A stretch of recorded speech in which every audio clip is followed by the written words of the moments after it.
I am basically presenting the wide spectrum the technology can do for making our cities smart. And I compliment Hyderabad. Just now we heard a very nice presentation from Mr. Sharma, Dr. Sharma. But one thing he has not mentioned is the Hyderabad Municipal Corporation plan, which is again a very big achievement on part of the Hyderabad Municipal Corporation. And this plan has came after maybe 25 years. And it is all digitized, latest technology, and very forward looking. Anyway, this is the picture of the Kalpataru, and technology is now the Kalpataru, like Kalpataru. Whatever you demand is given, provided you know what to demand and how to use it. So, India's urbanization, we have 5,161 cities and towns, out of which 3,969, say 4,000 are the municipal cities. And we have a population of 28.599 crores as urban population. And as far as city plans are concerned, we have about 1,200 city plans which are already prepared and approved, where the cities are comprising of basically three areas. One is the traditional area, the second is the brownfield area, that is the built up area like the municipal areas, and the greenfield area, which is the future area which is coming up. We have been talking about the McKinsey report and the urban trajectory that we will have by 2030, that means after 20 years, 59 crore of the urban population, which will provide employment to 70% of our workforce. And it will be 68 cities from 37, 36 cities, which are million cities now in India. And it needs massive investments, and it's a very massive challenge which we are facing. So starting from the basics, what is a city? City is basically a synergy of people in terms of space, environment, infrastructure, that includes transport and energy systems, the job and economy, and they are also cultural hub, very important for India because we are very culturally oriented people. What is the smart city? Smart city is basically a synergy of space, services, and the systems. This stands for S. M is for mobility, that means transportation, linkages, dynamism of a city. A stands for activities, economic activities, socio-cultural activities. R stands for real-time information, and also infrastructure. And the T is basically for time and technology. So these are the contexts which make a city smart. The organizers in their one of the issues of e-governance have used the term 5 sense cities. I think this is a very, very catchy term, and this relates the city with our system of 5 elements or Panchbhuta. And what are these Panchbhuta? Earth, water, fire, air, and ether. Ether are space. And symbiotically, the earth symbolizes body, water is prana, or the breathing, fire is the mind, air is the touch or the form, and ether is the motion and communications. And how they relate with the city system is basically, if we convert this Panchbhuta, this is all from Vedic literature, this is not mine. The ether or the sky symbolized by the moon, then the air, the fire, water, earth, and these are standing on 3 gunas: sattva, rajas, and tamas. So basically the idea of showing this picture or this graph is that these all Panchbhuta are interrelated, interlinked, and interconnected. We cannot segregate these elements into these things.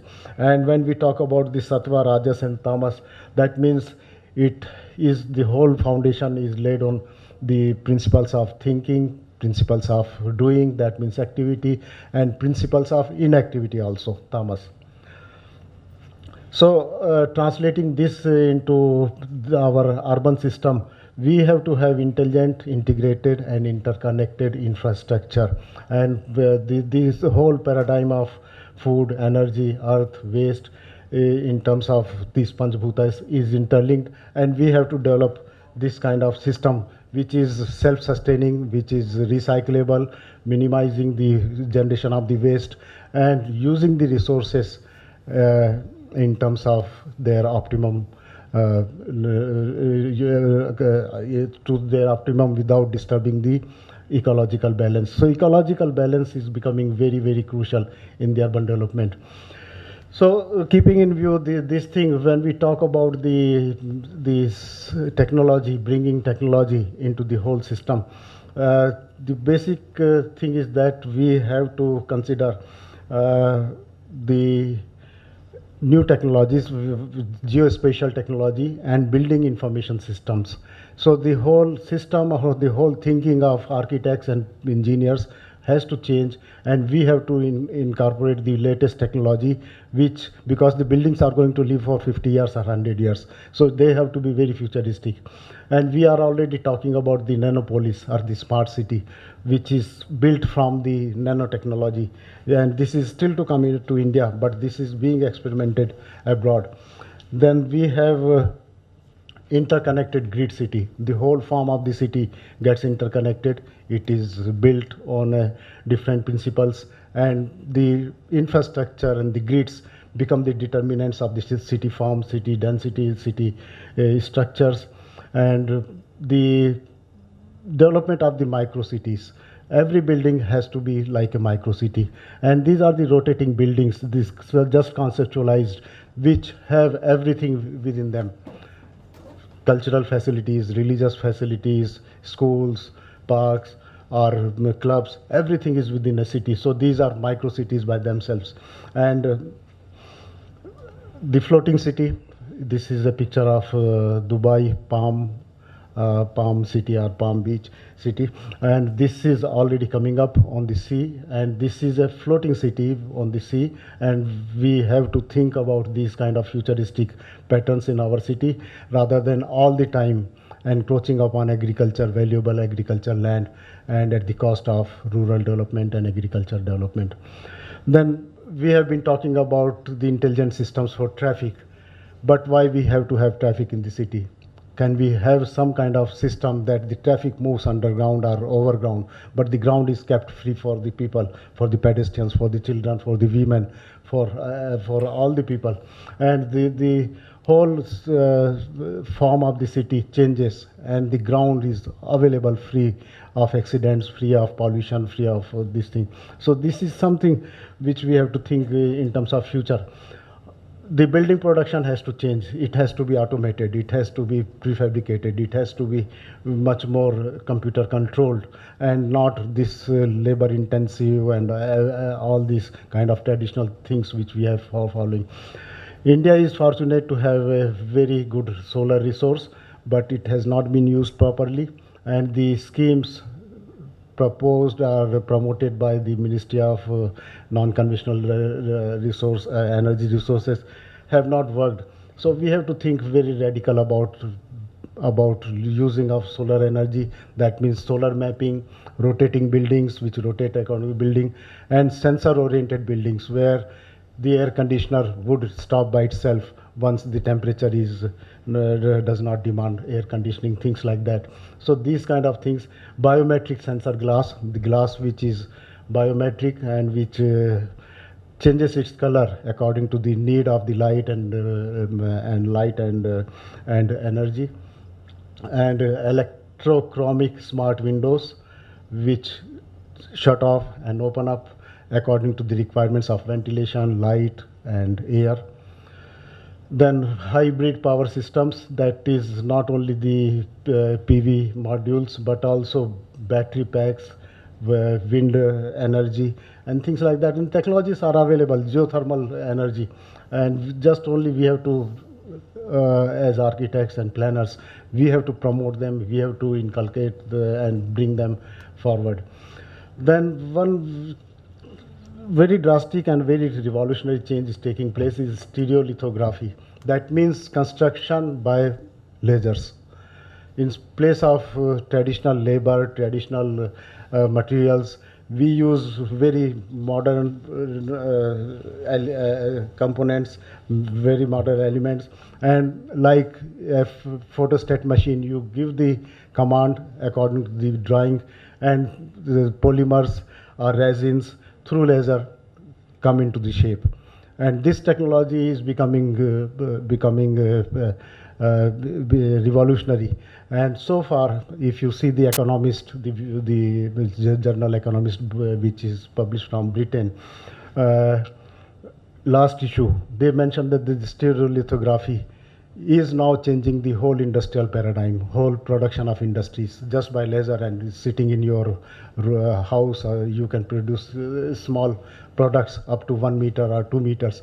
But these things can revolutionize the whole building system, and buildings can be produced according to this stereolithography. And the laser beams act as the kind of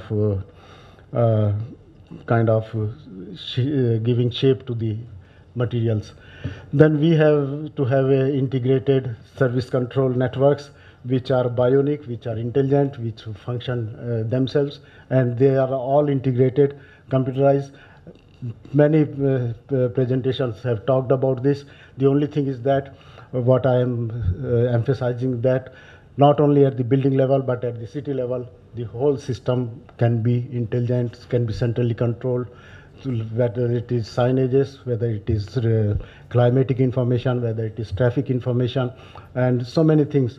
And with people like Satibur Prasad, I'm very hopeful these kind of things will happen in city like Delhi. Then we have to change the whole concept of technology and architecture. We have been using technology as a kind of engineering and purely technical thing without relating with the ecology. So we have to use the new words like bioarchitecture or eco-technology or biotechnology and bring them into the city building process. Biotechnology is being used for medicines, for plantations, or even for agriculture, but it has not come into the urban development sector. So this is the kind of things where ecology becomes the basic ingredient, basic principle of technology has to come into the picture. Then we have cement and concrete, which are very negative, which are in fact very harmful in terms of environment. So some countries have already developed negative carbon cement and self-healing concrete. This concrete repairs by itself with the age. 30 years, 40 years, the bridges or the structures get weakened, the rods, etc., the concrete steel gets rusted. So for this, there is a self-healing concrete and negative carbon cement, which is basically contributing about 5% of the carbon emissions throughout the world. Then we have to go for smart rapid wall in place of small elements like bricks, etc. Smart rapid walls are controlled by computers, laser shaped by lasers, and these can take any shape, not necessarily on straight lines. So, and these are very rapid, these are very accurate and precision in terms of joints, etc. And these are something which is already available. This is nothing very difficult to obtain, and these are not really expensive. So smart rapid walls. And then we have to reinvent our urban design system. That means intelligent communication systems as the design elements, new materials like resins, polymers, curtain walls, sensor glass, hybrid concrete, self-healing concrete, low energy materials, etc.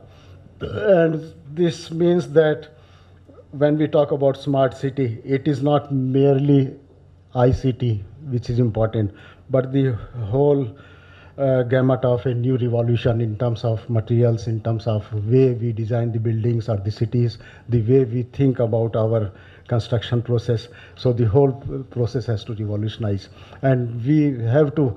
India has been leader in ICT, so we have to take a lead and give a new direction to the world. Thank you very much.